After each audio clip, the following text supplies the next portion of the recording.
안녕하십니까, 이진우입니다. 해운업체 HMM의 노조가 파업에 필요한 모든 절차를 마무리하고 파업을 하기로 결정했습니다. 그런데 배를 타는 선원들이 모인 노조는 파업이라는 게 법적으로 좀 쉽지 않습니다. 그래서 일반적인 기업의 파업과는 좀 다르게 진행되고 있는데요. 오늘은 HMM 해상노조 파업에 대해서 자세하게 좀 들어보겠습니다. 지난주에 농협은행이 앞으로 대출을 안 하겠다고 밝힌 데 이어서 시중은행들도 점점 대출을 중단하는 분위기고, 여기에 몇몇 증권사들도 신규 주식담보대출을 중단하고 있습니다. 그러자 앞으로 대출이 더 어려워질 것을 대비해서 마이너스 통장을 개설하는 소비자들도 갑자기 늘고 있다는데요. 잠시 후에 최근에 대출 시장의 혼란스러운 분위기 좀 전해 들어보죠. 비싼 수입차는 수리비가 많이 드니까 보험료가 높은데 지금보다 더 높여야 한다는 논란이 좀 있습니다. 그러니까 본인 차를 고칠 때도 비싸지만 본인이 피해자가 됐을 때도 보험금이 많이 나가지 않느냐는 논란 때문인데, 이 내용도 자세하게 좀 들어보겠습니다. 8월 24일 화요일 손에 잡히는 경제, 광고 듣고 바로 시작하겠습니다. 네, 고란 경제 전문 기자 김현우 행복자산관리연구소장, 그리고 손에 잡히는 경제 박세훈 작가 세 분과 함께 중요한 경제 뉴스, 생각해 볼 만한 경제 뉴스들을 정리해 보겠습니다. 세 분 어서 오십시오. 네, 안녕하세요. 자, 박 작가님께서 갖고 오신 소식, 네. HMM 노조가 파업을 하기로 했는데, 해상노조. 여기는 해상노조, 비해상노조가 따로 있나 봐요. 해상노조, 육상노조가 있습니다. 육상노조는 쉽게 말해서 사무직이고요. 예. 해상노조는 배 위에 타는 선원들, 이렇게 생각하시면 됩니다. 해상노조가 많아요, 육상노조가 많아요? 해상노조가 많습니다. 훨씬 대략 많아요. 한 435명 정도 됩니다. 해상노조. 해상노조는 네. 이게 임금 인상해달라는 게 노조의 요구입니까? 그렇습니다. 노조 측에서 요구했던 건 연봉 25% 인상, 성과급 1200%. 네. 근데 사측은 연봉 8% 인상에 성과급 500%. 둘 차이가 꽤 크죠? 그러네요. 결국은 이게 안 된 겁니다. HM 같은 경우는요, 육상 직원들은 2012년부터 그리고 해상 직원들은 2013년부터 임금이 중간에 아주 조금 오르긴 했지만 대부분 기간 동안 동결이 됐었어요. 거의 10년 전 연봉이라는 거예요? 그렇습니다. 근데 올해는 HMM 영업이익이 창립 이래 최대치니까 예. 해상노조에서 이번에는 월급을 좀 올려달라라고 사측과 협상을 했던 건데, 조금 전에 말씀드린 것처럼 둘 사이에 차이가 꽤 큰 바람에 협상이 안 됐고, 예. 파업 찬반 여부를 투표에 붙였더니 전체 조합원이 한 450명 조금 안 되는데 430명 정도가 투표에 참여했고요. 예. 그중에 한 400명이 파업에 찬성을 했습니다. 육상노조는 30일부터 파업 찬반 투표에 들어갑니다. 그렇군요. 해상노조는 배에서 일하는 선원들이라고 하는데, 이분들은 파업하는 게 좀 법적으로 불편하다면서요? 그렇습니다. 우리나라에는 선원법이라는 게 있거든요. 근데 그 법에 보면 항해 중인 배 위에 있거나 네. 혹은 다른 나라 항구에 정박해 있는 상황에서는 선원은 파업을 할 수 없게 되어 있습니다. 잠깐만요. 항해 중인 배 위에 있거나 네, 아니면 다른 나라 항구에 있을 때, 네, 그 말은 우리나라 떠나면 다 그런 상황인데, 네. 그 배가 출발하고 나면 항해 중인 배거나 아니면 항해 중이 아니면 다른 나라 다른 나라 있거나. 있는 거죠. 네, 우리나라 떠나면 파업하지 말라는 겁니다. 이게 근로기준법보다 위에 있어요. 선원법이라는 게 특별법으로 그렇게 정해놨습니다. 해운업의 파업이라는 게 그분이 하는 일들이 우리나라 떠나서 배 타는 일인데, 네, 우리나라 떠나서 배 타면 파업할 수 없다. 그렇습니다. 그럼 어떻게 파업을 하겠다는 거냐? 네. 그래서 어제 HMM 해상노조 위원장하고 통화를 했는데요. 일단 지금 나가 있는 선원들이 부산항으로 들어오면 그 다음 배에는 안 타는 겁니다. 나는 일단 육상에 와 있으면 나는 파업할 수 있으니까, 그렇습니다. 배 타라는 그 회사 측의 지시와 부탁을 거절할 수 있다. 그렇습니다. 그럼 그 다음 배는 출항을 할 수가 없게 되겠죠. 근데 네. 밖에 나가 있는 선원들이 지금 부산항으로 다 들어오려면 시간이 꽤 걸리거든요. 예. 지금 한 400명이 나가 있다고 하니까. 그래서 노조 측에서 꺼낸 카드가 뭐냐면 집단 사직서 제출입니다. 배 위에서 또 사직서는 낼 수 있으니까. 그렇습니다. 아마 내일쯤 제출할 계획인데, 예. 단체로 사직서를 쓴 후에 다른 회사로 단체 이직을 한다라는 게 노조의 지금 계획입니다. 그럼 이거는 파업의 문제가 아니라 그냥 사표 내겠다는 뜻이네요. 그런 것도 있고요. 예. 보통은 배를 탈 때 그 승선 계약을 6개월 단위로 하거든요. 근데 지금은 HMM 네. 선원들이 인원 보강이 안 되기 때문에 계약 기간을 넘겨서 더 배를 타고 있는 상황이에요. 근데 이런 상황에서 사직서를 제출하게 되면 네. 그 다음 항구에서 무조건 내리게끔 돼 있습니다. 계약 기간이 지난 직원들에 한해서는. 그 배 위에서 나 이 회사 안 다녀. 그건 안 되고. 그건 안 되고. 사직서를 제출하고 제출하면 네, 그 다음 항구에서부터는 내리고. 우리 배 선원이 더 이상 아니시니. 그렇습니다. 그 배를 안 타게 됩니다. 그럼 그 배는 예. 새로운 승선 인원을 무조건 구해야 하기 때문에 그 배가 정박할 수밖에 없습니다. 그럼 예를 들면 거기서 못 한국에서 떠나는 떠난 배 위에서 네. 선원이 나 회사 안 다닐래 이렇게 결정을 내려서 네. 그 중에 한두 명이 내리면 네. 예를 들면 네덜란드 암스테르담 항구에서 내렸으면 암스테르담 항구에서 두 명을 어딘가에서 고용해야 되겠네요. 그렇습니다. 채워서. 그렇습니다. 다만 이거를 혼자 독자적으로 하게 됐을 때는 별로 파급력이 안 크기 때문에 파업 찬반 투표를 붙여서 찬성표가 어느 정도 나오는지까지를 보고 나서 단체로 사직서를 던진다는 계획이었던 겁니다. 그게 일종의 그런 파업하는 수단인 네.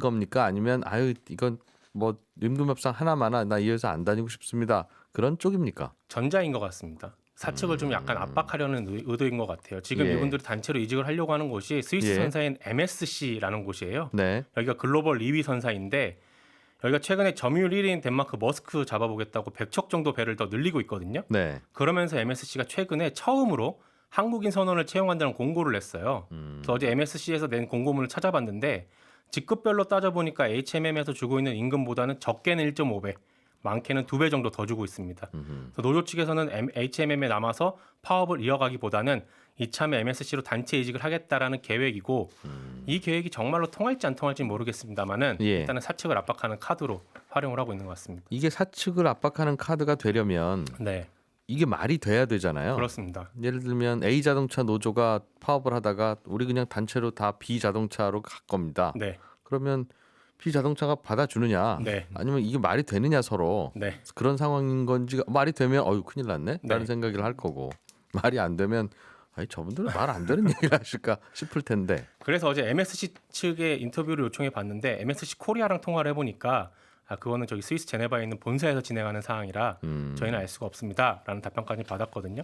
근데 실제로 MSC가 받아줄지 안 받아줄지 모르겠지만 노조위원장하고 통화했을 때는 노조위원장은 아마도 여기가 지금 100척을 늘리고 있고 네. 앞으로 더 늘릴 계획이기 때문에 예. 게다가 큰 배를 늘리고 있어요. 근데 큰 배를 늘린다는 거는 큰 배를 탔던 선원들만 뽑겠다라는 거거든요. 예. 우리나라 선원들 중에는 큰 배를 탔던 분들은 HMM밖에 없기 때문에 자기들을 받아주지 않겠냐라는 겁니다. 근데 대개는 우리도 좀 박세훈 작가도 그렇고 저도 그렇고 뭐 전반적으로 다 이제 출연료에 불만이지 않습니까? 네, 그래서 그래서 예를 들면 뭐 저 BBC나 CNN으로 가겠습니다. 네. 예를 들면 그러면 생각해 보면 아, 안 되겠구나 라는 생각을 바로 할 수 있는데 네. 즉 다른 나라 회사로 이직을 한다는 게 회사원이 불가능하잖아요. 그런데 또 해운업이라는 특성이 있어요. 그게 어떻게 해운업은요, 가능해요? 예. 선주가 배를 소유하고 그 배를 해운사에 빌려주면 해운사가 그 배에 탈 선원을 모집해서 태우는 거잖아요. 네. 선원들 입장에서는 그냥 한 번 배 타면 몇 개월씩 바다 위에서 지내는 거라서 내가 어느 해운사의 배를 타느냐가 크게 문제될 건 어차피 없어요. 나는 사실은. 기왕 세계의 바다를 돌아다니는 게 일이라서 그렇습니다. 아, 내가 어느- 한국 회사 선원이든 미국 회사 선원이든 하는 일이 달라지지 그렇죠. 않는다. 물론 이제 받는 돈이 달러냐 원이냐는 약간 다르겠으나 아. 그것 빼고는 큰 문제는 없습니다. 그리고 지금 최근에 MSC에서 예. 한국인 선원들을 지속적으로 접촉해서 스카웃을 해가고 있거든요. 실제로. 그렇기 때문에 그래서, 옮기겠다라는 거고 다만 실제로 400명이 동시에 다 갈 수 있을지는 예. 물음표입니다. 그럼 만약 진짜 단체로 이직을 하게 되고 그 회사에서도 그 오세요. 네. 안 그래도 우리 필요합니다 선원. 요즘 네. 안 그래도 선원 구하기가 어렵다고 하더군요. 굉장히 어렵습니다. 일도 좀 험한 일인 것 같기도 네. 하고 돌아다니다가 자기 나라로 입국했다가 또 몇 달 쉬다가 다시 타는 이런 구조 같던데 네. 입국 자체가 안 된대요. 그 네. 외국에서 오래 돌아다니던 분들은 그 코로나 어떻게 상황 감염되셨는지 모르니까 네. 그런 얘기도 들리고 네. 만약 그렇게 되면 좀 큰일이겠습니다. 배가 못 다니게 되면. 아무래도 물류대라는 피하기가 어렵습니다. 얼마 예. 전에 제가 요즘에 부산항에 다른 나라 배가 안 들어옵니다. 상하이에서 이미 물량 다 채우고 떠납니다. 이 얘기 전해드렸는데 네. 그나마 HMM이 우리나라 국적사다 보니까 우리나라 수출업체 물량을 우선 배정하는 방식으로 약간의 혜택을 제공하고 있었거든요. 근데 HMM에 선원이 없으면 배가 못 떠나지 않습니까? 예. 선원법에 보면요. 최소 승무 선원이라는 게 있어요. 예를 들어 6m짜리 컨테이너 16,000개 정도 실을 수 있는 크기의 배다. 최소 14명 이상 타야만 합니다. 숫자만 채우면 되는 게 아니라 항해사 몇 명, 기관사 몇 명, 갑판 몇 명 이런 식으로 부분별 인력도 충족을 해야 되는데 예. 조금 전에 말씀하셨던 것처럼 지금 선원 구하는 게 하늘의 별 따기라서 실제로 이분들이 떠나게 되면 물류대라는 피하기가 어렵습니다. 컨테이너가 놀게 되는군요. 그렇습니다. 부산 앞바다에서 네. 또 컨테이너 배가 네. 사측은 좀 그러면 급하기도 하고 하니까 좀 올려 주죠. 뭐 어떻대요? 이게 한 400분 정도 된다면서요? 네. 근데 이분들이 요구하는 거와 회사가 요구하는 거에 이제 차이가 한 네. 뭐 한 2, 3천만 원 정도 되는 것 같은데 1인당 예. 그거 하면 한 80억 정도잖아요. 네. 큰 돈은 큰 돈인데 이 회사가 이제 1년에 버는 돈이 막 4조 원 이러니까 요즘 같은 때 장사 잘하니까 네. 그러면 이거 이러지 말고 그냥 올려주고 빨리 배 출발해야 되는 거 아닌가 이런 생각도 회사에서 할 수 있을 텐데. 네, 어제 사측하고 통화를 해봤는데요. 예. 공식적인 답변만 들었습니다. 공식적인 답변은 회사는 파업이라는 최후의 상황까지 몰리지 않도록 최선을 다해 협상에 임하겠다. 딱 요 내용이었습니다. 네, HMM의 최대 주주인 산업은행 측의 반대 논리는 이래요. HMM을 살리는데 들어간 돈이 민간 기업 돈이 아니라 국민들 세금이다. 네. 이 세금으로 노조가 원하는 만큼의 연봉을 인상하는 건 쉽지 않다. 그리고 지금은 해운업이 잘 되고 있지만 네. 지금 같은 실적이 앞으로도 계속될 거라고 보긴 어렵다. 그렇기 때문에 연봉을 노조 측이 원하는 만큼은 올려주는 건 어렵다라는 게 공식적인 입장입니다. 그러게 약 10년간 연봉이 동결된 것도 사실이고 네. 또 지난 10년간 적자를 많이 본 것도 사실이라서 그렇습니다. 나랏돈이 많이 들어가기도 했어요. 네. 알겠습니다. 여기까지. 고란 기자님이 준비해 오신 소식도 재밌는데 지난주에 농협이 아예 대출을 이제부터는 못합니다. 네. 라고 선언을 하고 나서 다른 은행들도 좀 가세하는 분위기인가요? 일단 농협은행은 지금 신규 주택담보대출, 전세대출, 기타 등등을 11월 30일까지 전면 중단했고요. 예. 우리은행은 9월 말까지 전세대출 중단했습니다. SC제일은행은 일부 부동산 담보대출 중단했고요. 네. 그리고 저축은행 등 제2금융권에서도 대출 제한, 축소 움직임이 나타나고 있는데요. 농협중앙회가 어제부터 지역 농축협에서 현재 60%인 주택담보대출 DSR 한도를 40에서 50%로 낮추고 예. 집단대출 신규 승인도 전면 중단했습니다. 이게 금융위원회가 지난주 금요일에 저축은행 중앙회, 보험협회, 여신금융협회 불러가지고요. 예. 이 가계대출 증가세를 좀 자율적으로 관리를 해달라라고 지침을 전달했거든요. 그러다 보니까 대출 제한 움직임이 연쇄적으로 확산되고 있습니다. 이렇게 나오고 나니까 예. 불안하잖아요. 내가 거래하는 은행은 네. 괜찮은지. 그래서 다른 은행들, KB국민, 신한, 하나 등 영업점으로 혹시 주담대 중단하느냐, 대출 계속 받을 수 있느냐, 잔금일 앞당겨야 하느냐, 아주 문의가 쇄도했다라고 합니다. 이들 은행은요, 가계대출 총량에 있어서 아직 여력이 있습니다. 예. 그래서 대출 중단을 하지 않을 것 같은데요. 문제가 뭐냐면 이쪽에서 못 받고 나 이제 돈 못 빌리는 거야? 라고 해가지고 안 빌려도 되는 분들이 이제 빌리게 되면 네. 총량이 차잖아요. 음. 그럼 이제 그 다음은 어떻게 할 거냐라는 얘기가 나오는 거죠. 당장은 그 대출 청구 닫을 일은 아니지만 네네. 이게 농협이 닫은 이유가 대출이 많이 나가서 그렇다는 맞습니다. 거면 네. 내일부터 우리 은행에도 대출 받으러 많이 오실 텐데 평소보다 더 그럼 금방 차는 거 아니냐. 네네. 당연한 고민이에요. 네. 상황이 어떻습니까? 이게 실제로요. 그 지난해 말에 그 신용대출 중단했어요. 이 지난해 말 상황은 뭐냐면 고소득자 신용대출 좀 중단하는 분위기였거든요. 네. 그러다 보니까 이게 대출 막히기 전에 일단 바꿔보자라는 가세가 몰렸고요. 막상 지난해 말에 못 받았던 사람들이 이러다가 진짜 못 받겠네 하고 올 초에 다시 대출 한도가 생기잖아요. 네. 다 몰려가가 또 대출 받은 받아놓은 겁니다. 거죠. 그러니까 네네네. 필요하든 필요 안 하든. 네, 맞습니다. 그래서 일주일 새 잔액이 5천억 가까이 늘었습니다. 그러니까 연말에 못 받았던 분들이 야, 이게 이제 연초에 다시 캡이 생기니까 한도가 예. 생기니까 그때 받자. 그래서 아마 이번에도 비슷한 일이 일어날 것 같은데요. 그 마이너스 통장 개설 추이에도 이 미리 대출을 받으려는 움직임이 지금 불고 있는데요. 그 지난 그 농협의 대출 중단 소식이 19일 오후에 알려졌습니다. 예. 목요일 오후에요. 그러니까 다음 날인 20일 금요일 날 5대 은행에서 개설된 신규 마이너스 통장만 2,300건이 넘었습니다. 평소에는 2,000건이 안 되거든요. 예. 1,800건 정도 되는데 갑자기 이쪽에서 중단하니까 빨리 받자라고 해가지고 받게 된 거죠. 사재기 하는 거 사재기 그죠? 네, 맞습니다. 소비자 입장에서는 항상 가면 있으면 괜찮은데 네. 생수 안 판다고 막 몇 달치 사다 놓듯이. 이러다 보니까 사실 그 실수요자들 대출 절벽 못 받는 거 아니냐 하면서 예. 굉장히 불만이 많고요. 이 청와대 국민청원 게시판에 금융당국의 대출 규제 철회를 요구하는 청원글까지 등장했습니다. 그렇다고 해도 전세 대출이나 예를 들면 주택담보대출 집을 사기로 계약하고 뭐 잔금 치를 때쯤 네네. 돼서 잔금에 맞춰서 대출을 해주잖아요. 그러니 나 한 석 달쯤 후에 집을 살 거다라고 계획한 경우에는 지금 대출 신청하기가 어려울 거고 계약도 아직 안 하셨을 테니까 전세 대출도 한 넉 달 후에 예를 들면 11월 말에 전세 미리 받을 수 대출 없잖아요. 하는데 그거 다시 지금 해달라고 하기도 그렇고. 네네. 그래서 이제 할 수 있는 게 마이너스 통장이나 이제 신용대출인데 이것도 이제 점점 막히게 되는 거고 예. 분위기가 되게 안 좋습니다. 그래서 실제로 금융위원회가 어제 보도 설명 자료라는 걸 냈습니다. 예. 보통 이제 그 공기관들이 보도 자료를 내거든요. 근데 이거는 그냥 자기들 하고 싶은 얘기를 하는 거고요. 보도 설명 자료는 분위기가 좀 안 좋아가지고 뭔가 우리 해명을 하고 싶으면 이렇게 예. 내는 거거든요. 예. 거기 뭐라고 냈냐면 농협만 중단한 거다. 다른 데는 아직 여력이 있다라고 하면서요. 예. 이 농협 같은 경우에 그 전년 대비해서 5에서 6% 이내로 올해 가계 대출 증가율 목표치를 줬습니다. 그런데 지난달에요. 이미 7.1%로 농협이 너무 대출이 많이 늘어난 거예요. 네. 이거 연말까지 이거 맞추려면은 대출 중단 말고는 다른 법이 없는 겁니다. 지금은 금리를 올려가지고 대출 증가세를 좀 끌어내렸는데 예. 농협 입장에서는 이건 금리를 올려서 끌어내는 수준으로는 도저히 안 되니까 그래도 계속 농협으로는 받으러 네, 오신다. 아예 그냥 중단시켜버린 거고요. 농협이 조금 대출을 더 해주거나 다른 데서는 못 받는 대출을 해주는 모양이네요. 그건 뭔지 모르겠습니다. 아무튼 농협이 증가율이 높고요. 그러니까 금리 네. 올려도 그 금리 받아내고 가시지.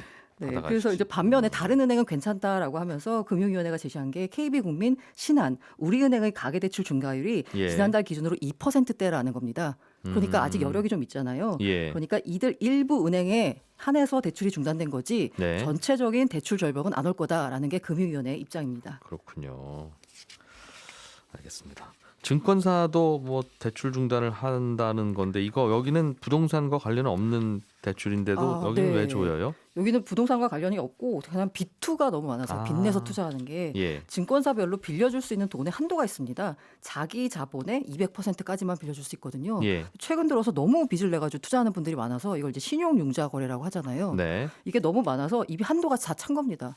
그래서 그 한국투자증권 같은 경우에는 어제부터 네. 이제 중단했고요. NH 같은 경우에는 12일부터 중단을 했습니다. 예. 그럼에도 불구하고 개인 투자자들은 사실 주가가 떨어지면 앞으로 오를 거야라고 생각이 되면 빚을 내서라도 투자하고 싶잖아요. 네. 이 삼성전자 같은 경우에요. 신용융자 규모가요. 1조 원에 육박합니다. 빚내서 사신 네네. 분들이 네. 이거 갑자기 갚아야 되는 거예요? 아니면 아니 갑자기 갚을 필요는 없는데요. 네. 다만 이게 140%예요.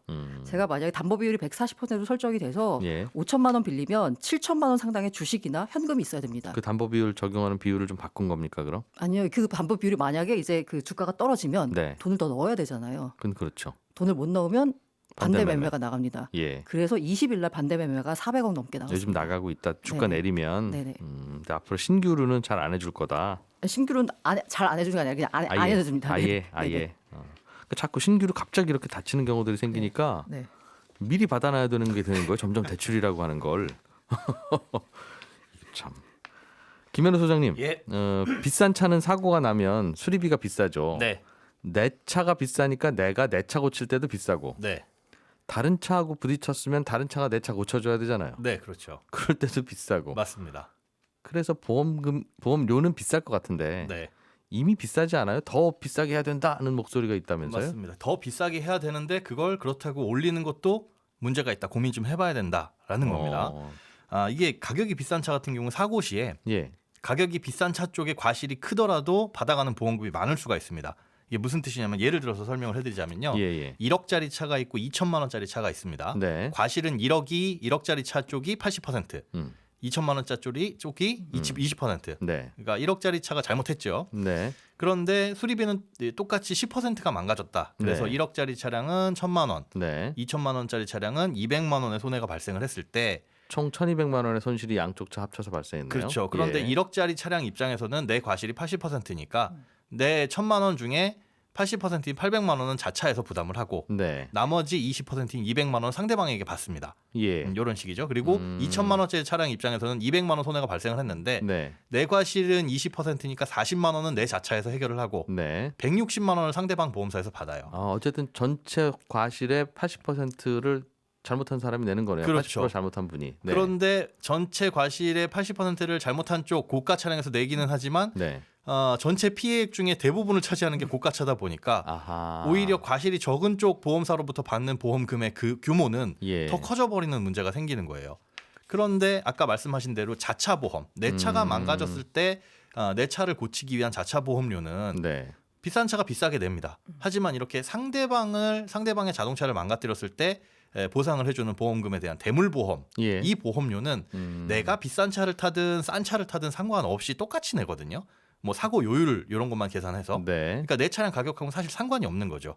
어. 왜냐하면 내가 사고를 내서 망가뜨릴 차량이 비싼 차인지 싼 차인지는 아무도 모르는 거니까요. 그거는. 그렇죠. 그렇죠. 상대방 차는 모르는 거니까. 예. 그래서 이런 부분에 대해서 형평성의 문제가 있다라는 부분하고 또 한 가지는 대차료라는 게 있습니다. 예. 사고가 났을 때 렌트를 하게 되는데 이 렌트할 때 차종도 기존에 비싼 타던 차면 차와- 비싼 차 빌려줘야죠. 그렇습니다. 예. 그게 이제 법원 판례로도 나왔거든요. 예. 약관에 아무리 이걸 명시하더라도 비싼 차는 비싼 차 타는 게 맞다라는 네. 식의 판례가 나와가지고 결국은 고가차를 타게 되면 전체적으로 이래저래 비싸다 예. 보험사 입장에서는. 네, 그러면 네. 이제 보험사의 손해율을 높이게 되고 전체적인 보험료 인상의 요인이 된다.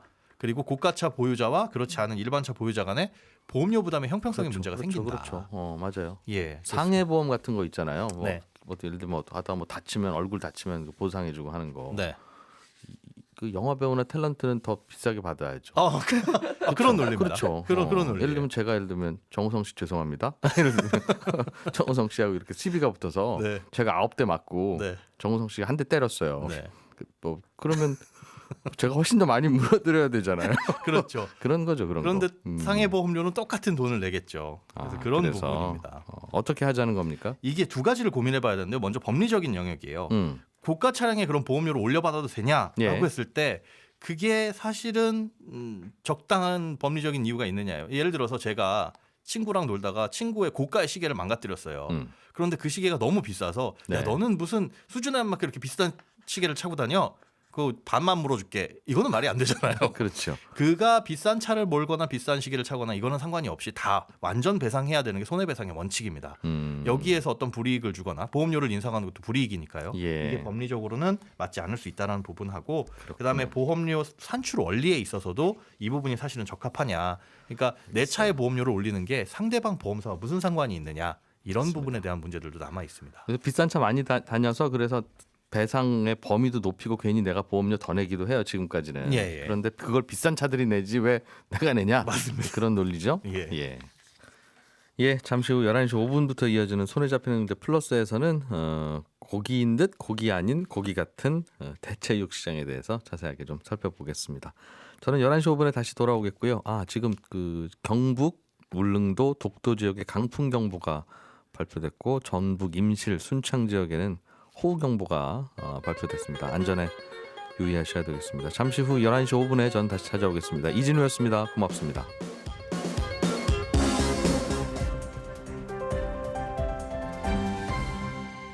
경제를 생각하는 사람들의 즐거운 습관. 이진우의 손에 잡히는 경제.